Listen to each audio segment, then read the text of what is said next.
My name is Ruben from Torus, and welcome to this short video running over the integration between Torus and Honeywell EBI. Firstly, within the Honeywell EBI system, we will need to navigate to Configure, and then Cardholder Management, and then to Add Employee.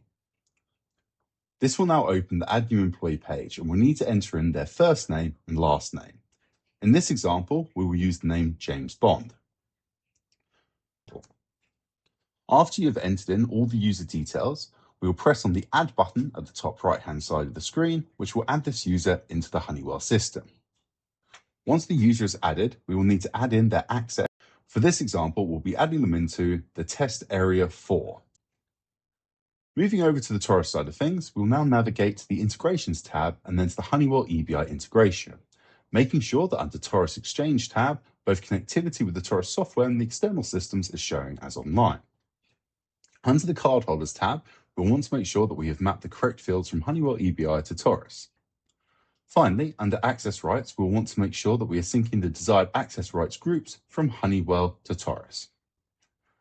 With this all set up correctly, we can go over to the Users section and we'll be able to search for our test user, James Bond, and see that they've been brought across from the Honeywell EBI system to the Torus system via the integration.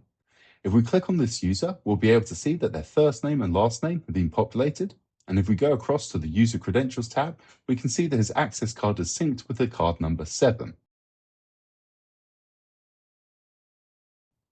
Under the Roles tab, we can see he's been set up as a cabinet user, and under Accessible Items, we can see key positions he has been granted access to via the configured access groups. To configure the access groups, you will find step-by-step instructions in our integration guide. Thank you for watching.